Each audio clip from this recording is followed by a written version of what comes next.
A collective gasp swept through the gilded ballroom of the St. Regis Hanoi. Every eye was locked on the woman in crimson, her hands still raised, her face a mask of cruel triumph. Before her, the gentle, pregnant wife of billionaire mogul Marcus Thorne stumbled backward. One hand flew to her swollen belly in a protective embrace, while the fiery imprint of a slap began to bloom on her cheek. The city's elite watched, breathless, as the mistress, bold and unrepentant, declared her victory. But the real drama wasn't the public humiliation or the shattered illusion of a perfect marriage. The true bombshell was nestled deep inside the Wamba's secret, waiting to be revealed not by words, but by the frantic, telling rhythm of a tiny, unborn heart. Isabella Thorne had believed her life was a fairy tale. At 26, she was the wife of Marcus Thorne, a man whose name was a titan in Southeast Asia's tech world. Theirs was a love story of legend, a whirlwind romance that saw a humble art curator marry into one of Hanoi's most powerful families. Marcus was her everything, charming, attentive, and fiercely protective. He had given her a life beyond her wildest dreams, a sprawling penthouse overlooking West Lake, a wardrobe of bespoke couture, and a love that felt as solid as the ancient stones of the nearby Temple of Literature. Now, 6 months pregnant with their first child, a son, Isabella felt her world was finally complete. The nursery was a symphony of soft blues and creams, filled with handcrafted toys and imported furniture. Marcus had been ecstatic, hosting lavish dinners to announce the heir to the Thorne empire. He would often rest his hand on her belly, his eyes alight with a joy that seemed to mirror her own. "Our legacy, my love," he'd whisper, his voice thick with emotion. "Everything I do for you and for him." But lately, hairline cracks had begun to appear in the flawless facade of their life. Marcus was working later, his phone calls becoming more frequent and hushed. He chalked it up to a new acquisition, a hostile takeover that required his undivided attention. Isabella, trusting and devoted, accepted his explanations. She would wait up for him, watching the chef's prepared meals grow cold on the polished mahogany table, her own reflection in the panoramic windows her only company. The whispers started subtly, a shadow of a rumor caught in the clinking of champagne glasses at charity galas. A name, Camilla, was mentioned in hushed tones by women adorned in diamonds and envy. Isabella ignored them. The high society of Hanoi was a shark tank of jealousy, and she, the ingenue who had captured its most eligible bachelor, was the prime target. Camilla, as Isabella would soon learn, was Camilla Tran, a ruthlessly ambitious socialite and a former flame from Marcus's university days. Where Isabella exuded a quiet, cultured grace, Camilla was a firestorm. Her laughter was loud, her dresses were daring, and her ambition was an open secret. She had recently returned to Hanoi after a stint in Singapore, and her re-entry into their circle was as subtle as a lightning strike. The first time Isabella felt a genuine pang of unease was at the annual Vietnam Innovators Gala. Marcus, who was receiving the top award, was uncharacteristically distracted all evening. His eyes kept flitting towards the entrance, his grip on her hand just a fraction too tight. And then Camilla had arrived. She wore a crimson dress that clung to her like a second skin, a stark, audacious slash of color in a sea of elegant pastels. She moved through the crowd with the predatory grace of a panther, her gaze locking onto Marcus across the ballroom. Isabella saw the flicker of something in her husband's eyes, not just recognition, but something deeper, a shared history that excluded her. Throughout the night, she watched as Camilla artfully cornered Marcus, her hand lingering on his arm, her laughter echoing a little too loudly. Marcus, for his part, seemed flustered, a state so alien to his usual composed demeanor that it set Isabella's nerves on edge. "She's just an old friend, darling," he had reassured her later, his voice smooth as silk. A bit intense, but harmless. He had pulled her into his arms, his lips finding hers, and for a moment, the warmth of his embrace melted her fears. She wanted to believe him. To doubt Marcus was to doubt the very foundation of her world. But the seeds of doubt had been planted. A week later, a receipt for a lavish bouquet of black rosacea flower Isabella detested but knew was Camilla's favorite fell out of his briefcase. He'd brushed it off as a corporate gift. Then there was the late-night text that buzzed on his phone, a simple, "thinking of you," from a number he quickly deleted. The excuses became more elaborate, the distance between them growing from a hairline crack to a chasm. Isabella felt a profound and suffocating loneliness. The sprawling penthouse, once a symbol of her fairy tale, now felt like a gilded cage. Her friends, mostly wives of Marcus's business associates, offered sympathetic but ultimately hollow words. They understood the unspoken rules of this world, the silent accommodations, the turning of a blind eye. But Isabella's heart couldn't accept it. To her, love was not a transaction, it was a sacred, all-consuming truth. The pregnancy, once her greatest joy, now became a source of anxiety. She felt a desperate need to protect her unborn son from the encroaching shadows in her own home. She tried to talk to Marcus, to break through the wall he was meticulously building. "Is everything all right, Marcus?" she asked one evening. "You seem so far away." He turned, his face a carefully constructed mask of affection. "Just stress, my love. This deal is draining. Once it's over, it'll be just the three of us. I promise." He kissed her, a perfunctory gesture that no longer reached his eyes. Isabella knew with a certainty that chilled her to the bone that he was lying. The hostile takeover was happening right under her roof. And the enemy was not a rival corporation, but a woman in a crimson dress who smelled of black roses and broken promises. The fairy tale was over. Isabella was trapped, pregnant and alone, standing on the precipice of a devastating truth, with no idea just how brutal the revelation would be. The breaking point arrived with an embossed, cream-colored invitation. The Thorn Corporation was celebrating its 50th anniversary with a grand ball. It was the social event of the season, a testament to the family's enduring power. For Isabella, it felt less like a celebration and more like the stage for the final act of her disintegrating marriage. In the weeks leading up to the event, Marcus was a whirlwind of activity, his mood almost buoyant. He presented Isabella with a stunning midnight blue couture gown and a sapphire necklace that mirrored the depths of Westlake. "You will be the most beautiful woman there," he said, his voice brimming with a sincerity she hadn't heard in months. "The mother of my son, the queen of my heart." For a fleeting, hopeful moment, Isabella allowed herself to believe him. The night of the ball, the St. Regis ballroom was transformed. Thousands of orchids cascaded from the ceilings, and the air was thick with the scent of jasmine and the low hum of high-powered conversations. Isabella, on Marcus's arm, was a vision of serene elegance, playing the part of the perfect billionaire's wife, all while a cold knot of dread tightened in her stomach. She knew Camilla would be there. And sure enough, she saw her holding court by the champagne fountain, not in her usual audacious red, but in a startlingly white, almost bridal gown. The dress was a deliberate, provocative choice. Camilla's eyes found Isabella's across the room, and she offered a slow, deliberate smile that was anything but friendly. Marcus stiffened. "Ignore her," he murmured. "Tonight is about us." But Camilla had no intention of being ignored. It was a calculated campaign of psychological warfare, and Isabella's composure began to fray. The climax came just after the main speeches. Marcus had just delivered a moving tribute to his family and company, concluding with a toast, "To my beautiful wife, Isabella, and our son, who will one day lead this legacy." The room erupted in applause. As Marcus turned to kiss her, a public display for the cameras, Camilla made her move. She strode towards their central table, her white dress parting the sea of guests. The murmuring died down as she approached, a collective intake of breath creating a vacuum of silence. She stopped directly in front of Isabella. "Legacy," Camilla's voice was clear and cold. "Your son." She laughed, a short, ugly sound. "Marcus, you are a wonderful storyteller, but you seem to have forgotten the main character." She turned her venomous gaze on Isabella. "You poor, pathetic little thing. Did you really believe all of it?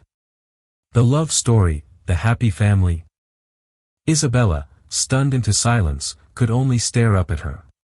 "What are you talking about?" she whispered. "What am I talking about?" Camilla's voice rose, theatrical and cruel. "I'm talking about the fact that the child you are carrying is not the only Thorn heir. I'm talking about the fact that Marcus has been with me, in my bed, every night he told you he was working late."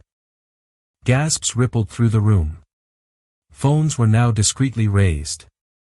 Marcus finally found his voice. "Camilla, that's enough. You're making a scene."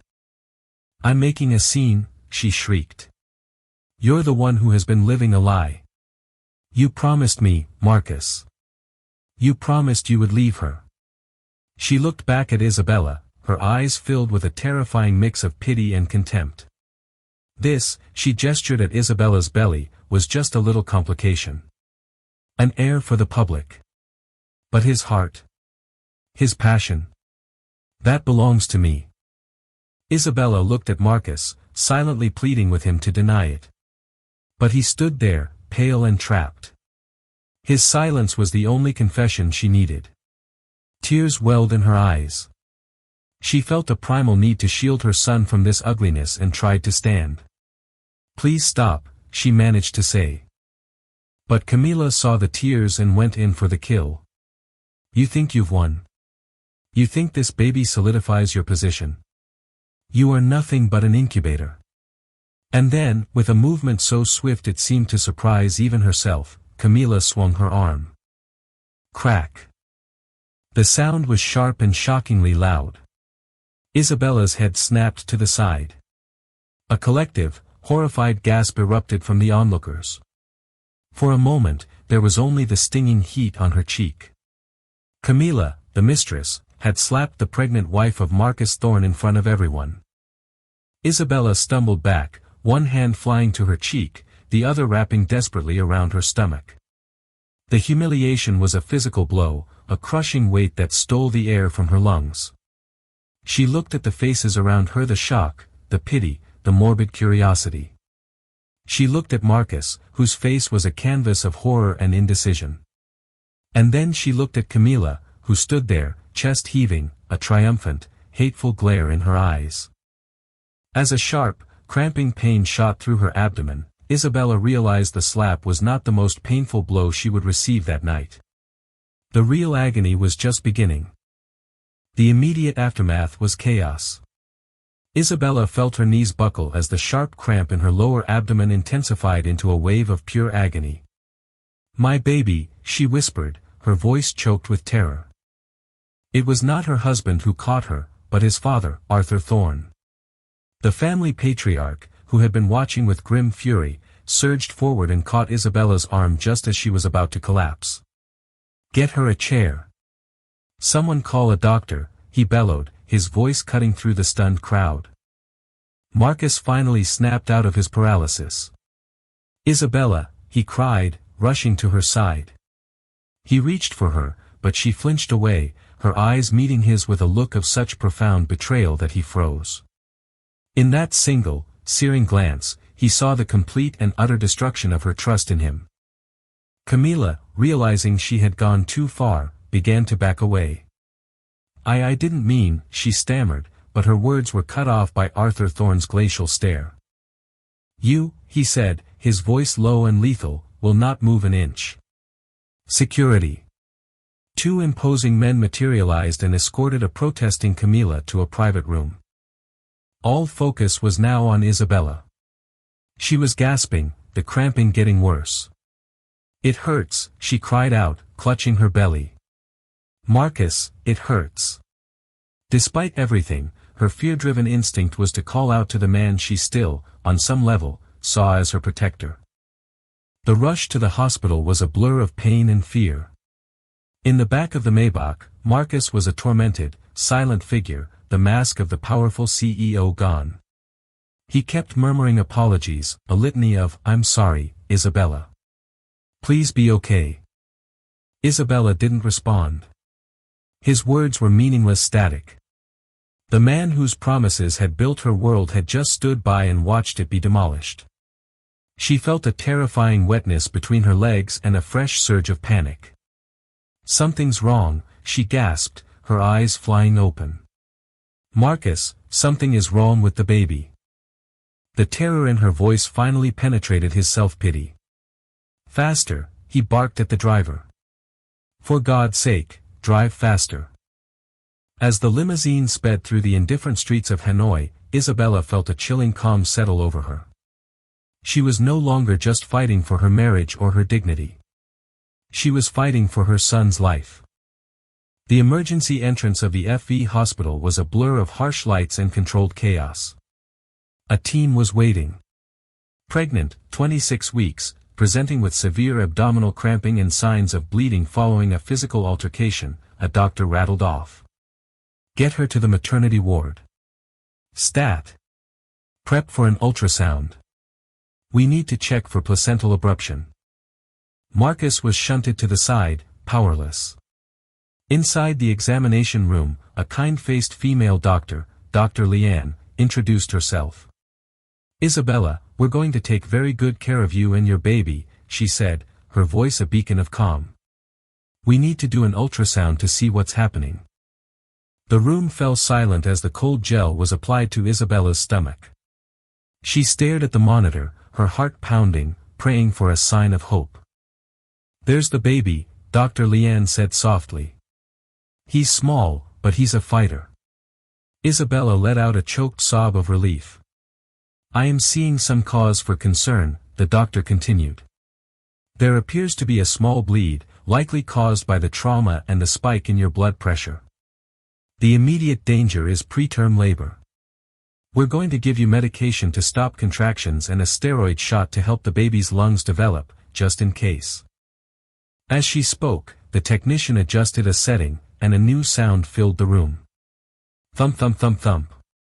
It was the baby's heartbeat fast, but strong. It was the most beautiful sound Isabella had ever heard. The technician continued her work, taking measurements, when she suddenly paused. She zoomed in on one area of the screen, her own brow furrowing. Doctor, she said quietly, could you look at this? Dr. Leanne leaned in, her professional gaze sweeping over the screen. The room fell silent again, the baby's amplified heartbeat the only sound. For a long moment, she said nothing, her expression shifting from concern to utter bewilderment. What is it? Isabella asked, a fresh spike of fear piercing her relief. Dr. Leanne turned from the monitor and looked at Isabella, then at Marcus, who stood in the corner. Run the Doppler again, she instructed. Amplify it. The technician complied. The thump-thump sound filled the room once more. But this time, the technician moved the transducer just a few centimeters. And then, another sound joined the first. Thump thump thump thump thump thump. It was a second heartbeat. Distinct, separate, yet beating in an almost identical, frantic rhythm. It was unmistakable.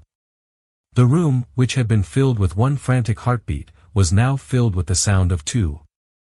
Isabella stared, her mind unable to process it. What is that? Marcus stepped closer. Is that an echo? What's wrong with the machine? Dr. Leanne slowly shook her head, her eyes still locked on the monitor, where two tiny, flickering forms were now visible. She looked up at Isabella, her voice barely a whisper. Mrs. Thorne, there is nothing wrong with the machine. She took a deep breath. Isabella, you're not carrying one baby. She pointed a trembling finger at the screen. You're having twins. The revelation hung in the air, a fact so stunning it defied all logic.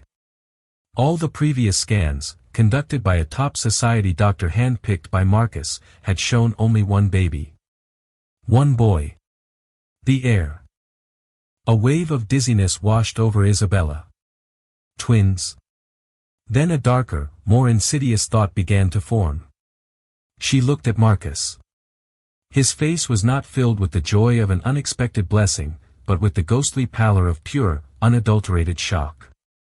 It was the look of a man whose carefully constructed lie had just been blown apart by the most irrefutable truth of all.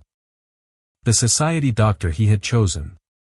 The insistence on it being a boy. The unwavering certainty.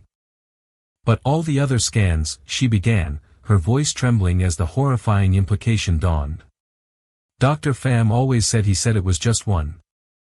Marcus couldn't meet her gaze. He stared at the screen, at the 2 heartbeats that had just exposed him.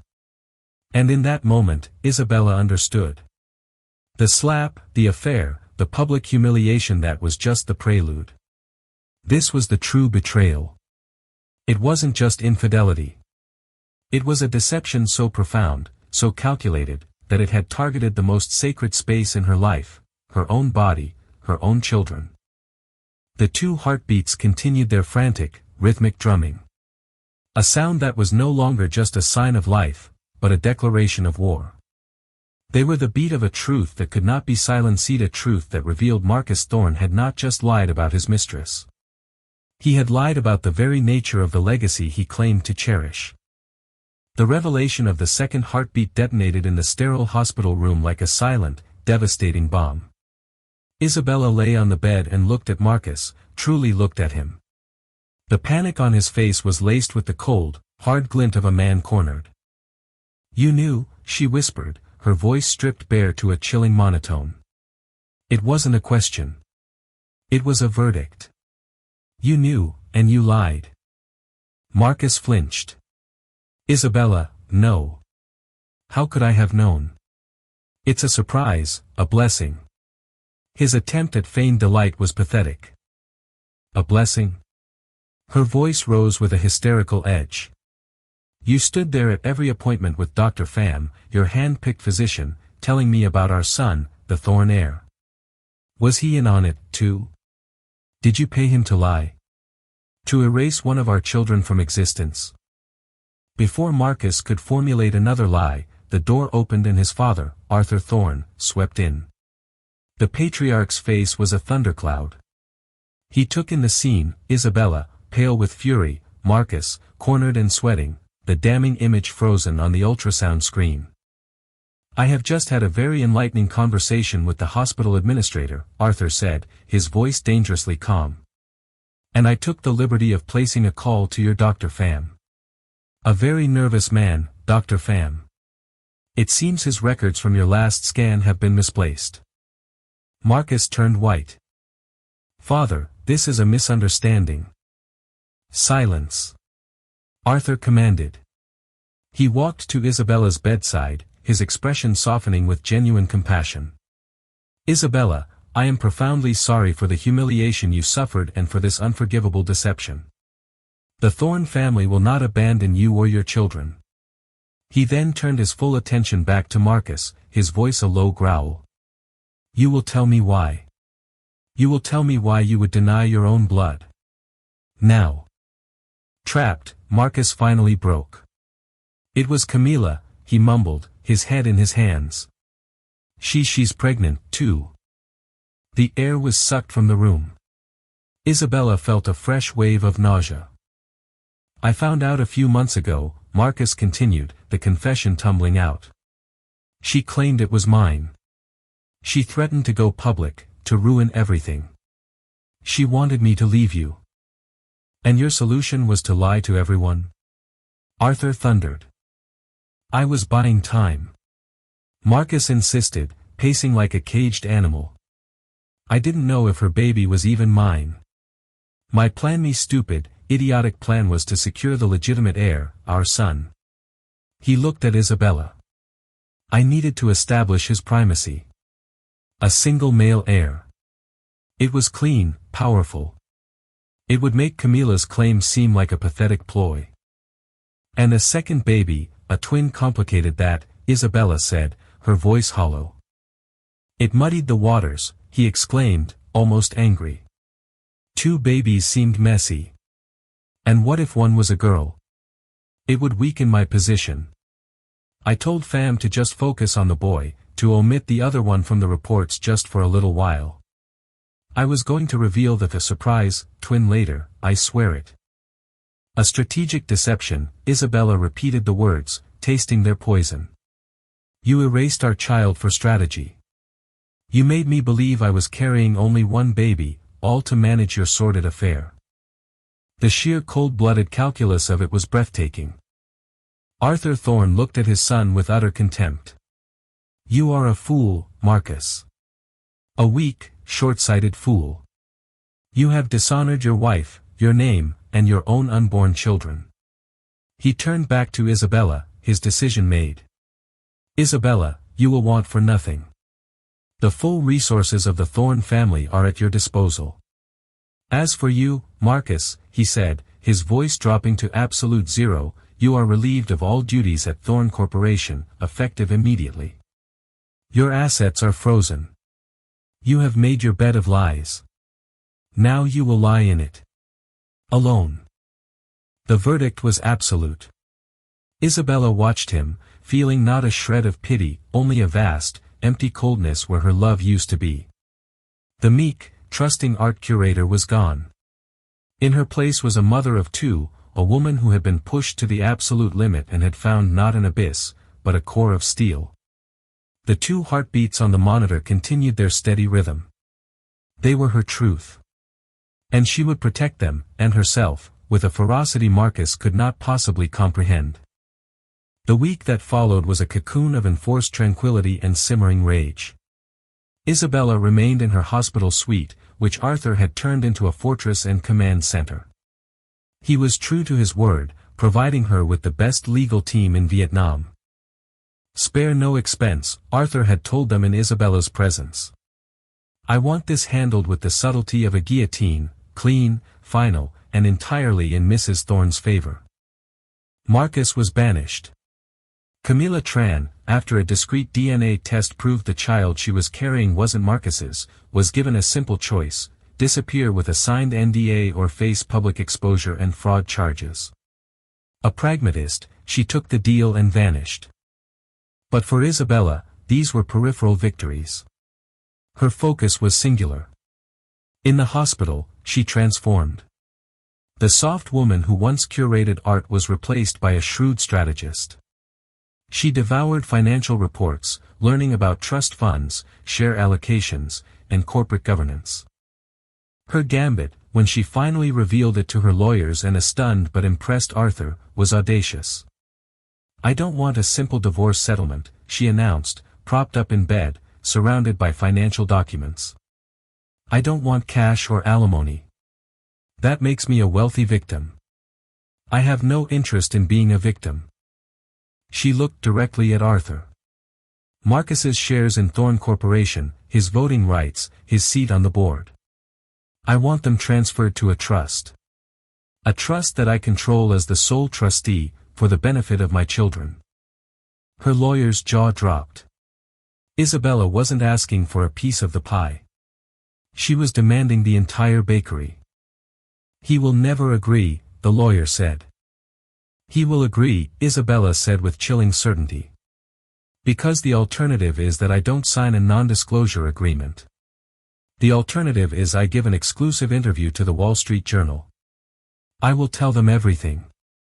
The affair, the public assault, and the meticulous, medically assisted fraud he perpetrated to hide the existence of one of his own children for strategic gain. She let the threat hang in the air. It was a brilliant, perfectly executed checkmate. She was using Arthur's obsession with the family legacy, the very thing Marcus had desecrated, as her ultimate weapon. A slow smile spread across Arthur's face. It was a smile of pure, unadulterated respect. "He'll sign," Arthur said. "Draw up the papers." The meeting took place a week later at the Sofitel Legend Metropole Hotel. Isabella walked in, no longer just a wronged wife, but the mother of two healthy babies, a boy, Leo, and a girl, Luna, born just 2 days prior. Marcus was already there, a diminished ghost of his former self. He stood when she entered. Isabella the first heard about the babies. "Are they?" "They are fine," she said, her voice cool and professional, cutting him off. "No thanks to you." His lawyer read the documents, whispering frantically to his client. Marcus just shook his head, a broken man.